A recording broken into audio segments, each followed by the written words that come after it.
ஆமா, அல்லிப்பூ, தாமரைப்பூ, சூரியகாந்தி. சரிதான். அதனால நீலப்பூ, குமரப்பூ, ஆதித்தப்பூ. பூவை சோடி முனிவன் கொண்டு வருகின்ற வந்து விட்டோம். 3 பேரும் கையை நீட்டி விட்டோம். இதுல ஆளுக்கு ஒரு வரல் இருக்கின்றது. சரி, இதை ஓம் என்ற மந்திரத்தை உச்சரித்து அப்படியே சாப்பிடுங்க. இது சாப்பிட்டா குழந்தை கிடைக்குமா? நம்புங்கம்மா, நிச்சயமா கிடைக்கும். நம்பிக்கைதான் வாழ்க்கை. நம்புங்க, நம்பி வாங்க, சந்தோஷமா போங்க. அந்த பரலை அப்படி சாப்பிடக்கூடிய சமயத்தில் அங்கே குழந்தையாரும் அது வரைக்கின்றதா ரிஷிகற்பம் ரத்தங்கான்னு என்ன வச்சிருக்கிறாங்க. அவர்கள் 3 பேரும் 3 ஆண் குழந்தைகளை பெற்றெடுக்கின்றான். ஒரு ஆண் குழந்தையை பெற்றெடுத்தாய். ஆமையா, ஒரு இரவுக்குள்ளாலே பெற்றெடுத்திருக்க பத்தியா? ஆமா, முனிவன் சொல் என்றைக்குமே வளர்ந்து போகாது. ஆமா, ரிஷிகற்பம் ரத்தங்கால். ஆமா, 10 மாசம் சுமக்க வேண்டிய அவசியம் இல்லை. வேண்டாம். அப்படி அந்த நீல பூவை சூடி பரலை விளங்கினாலே பெற்றெடுத்த குழந்தைக்கு நீலன் என்றோம். ஆமா, குமிர்ந்த பூவை சூடி பெற்றெடுத்தால்லவா, அவளுக்கு குமிர்தன் என்றும். ஆதித்த மலரை சூடி பெற்றெடுத்தாலே குழந்தையை, சரி, அந்த குழந்தைக்கு ஆதித்தன் என்ற பெயர் நாமத்தை கொடுத்தார். நீலன், குமிர்தன், ஆதித்தன் என்று அழகாக பெயர் வைத்தார்கள். சுட்டி விட்டு நினைக்கிறேன் அக்கா, ஆம்பளை பிள்ளைதானே, எனக்கு ஆண் குழந்தை தாண்டி. அடி அக்கா, நம்ம அந்த முனிவர் நமக்கு மோசம் பண்ணிட்டாரு. அடி அக்கா, அது மோசம் பண்ணிட்டாருடி. அடியே ஆம்பளைனாலே நமக்கு பிடிக்காது, ஆண்கள் வாசனை நமக்கு பிடிக்காது, ஆடவர்கள் என்ன சொன்னாலே நமக்கு ஆகவே ஆகாது. இந்த குழந்தை வேணும்னா கேட்டோம். இந்த குழந்தையாதை நாம தொட்டு மாதாமதம் கொடுத்தோம். பாலை கொடுத்து பசியை அமர்த்திட்டோம்.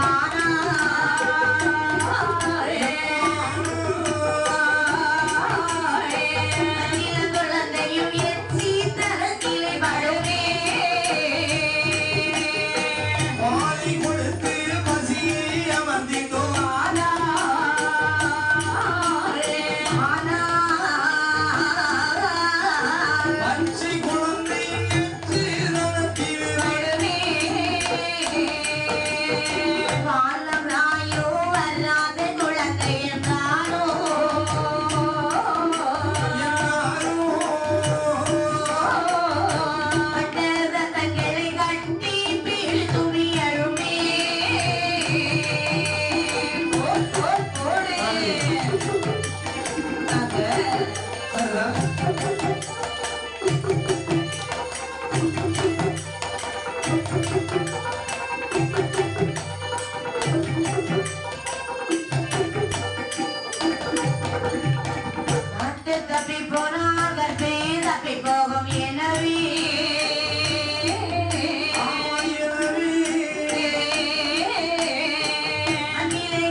ஆண்டவரை எதிர்த்து கண்டுவிட்டோம்.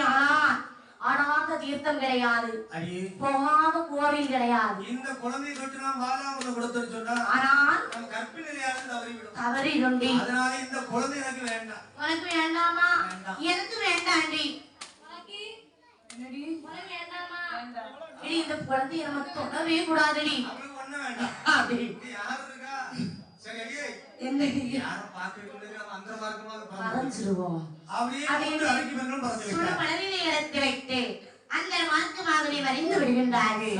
இந்த குழந்தையாகப்பட்டது சின்ன பிள்ளைங்க பார்த்தீங்களா? 3 குழந்தை பிறந்த குழந்தைங்க, சின்ன குழந்தைகள் அப்படியே சத்தம் போட்டு அழுது பசி தாங்க முடியாம எப்படி பாருங்க.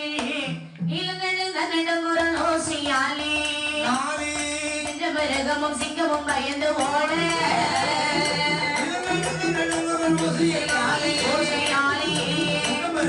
சிங்கமும் பயந்து ஓட,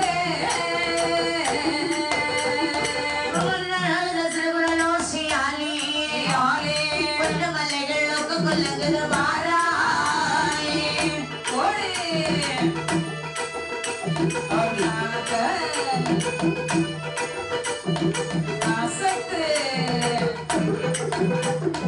ஆதித்தங்கொள்ளி எழுத நடுங்குரல் ஓசை, ஆனதில் செவிகளில்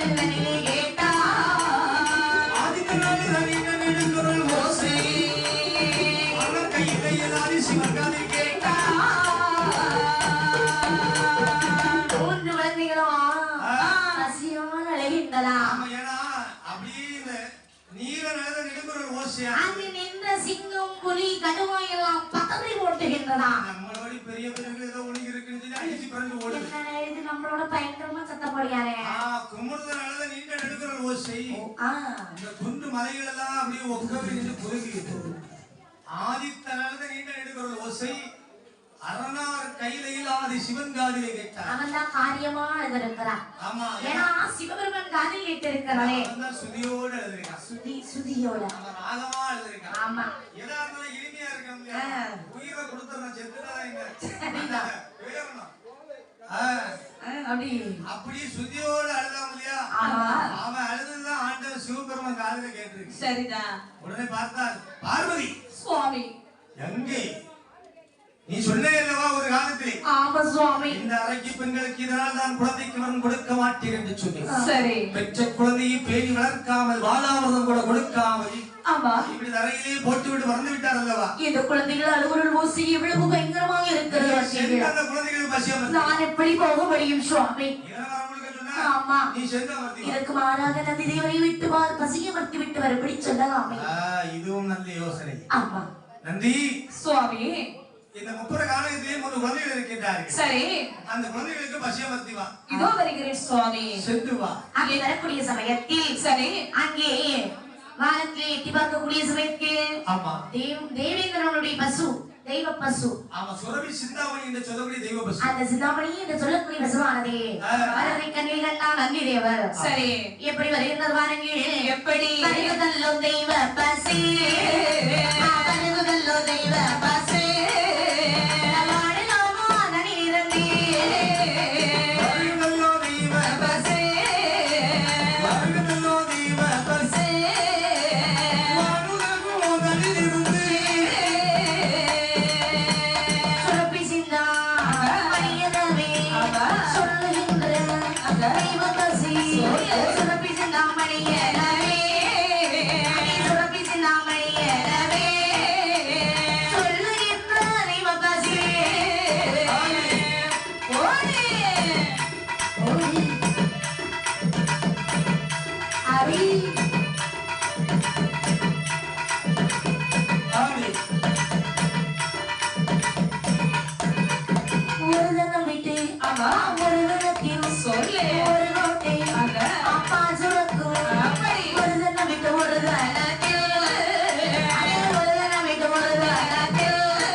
சொல்லக்கூடிய தேவேந்திரனுடைய பசு வருகின்றதா. அந்த தெய்வ பசு தன்மை என்ன தெரியுமா?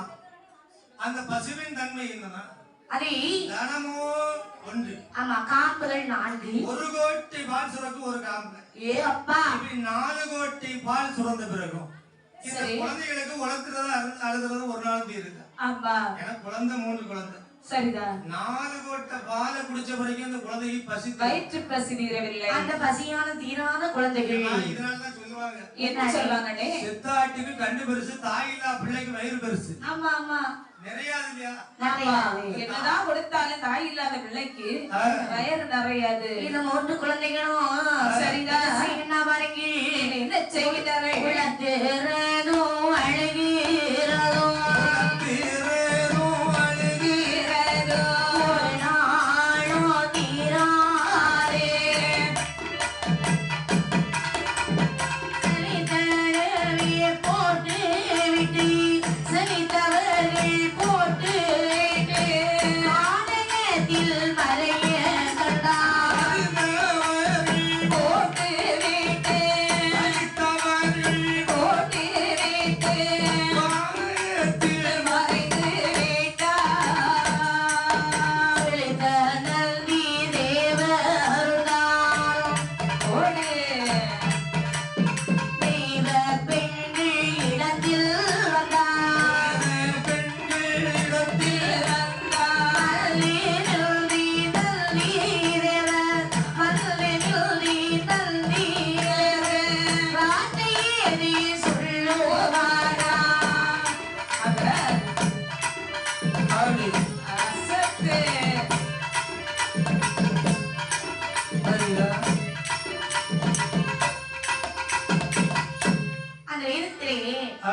இந்த குழந்தைகள் உழக்கிறதும் அழுகிறதும் ஆமா ஒரு நாளும் நேராதா அப்பந்தான் நினைக்கின்றார் நந்தி பெருமாள் 4 கோட்டை பால் குடித்தும் இந்த குழந்தைகளுக்கு வசீகப்படுத்த முடியலையே ஆமா அப்படியானால் இந்த குழந்தைகளை பெற்ற தாய்மார்கள் வந்தால்தான் இந்த குழந்தைகளுக்கு வசீகரம் அமர்த்த முடியும் தாய்மார் ஒன்று இல்லாமல் இந்த குழந்தைகள் பசி தீராது ஆமா அப்படியே கண்ணை மூடி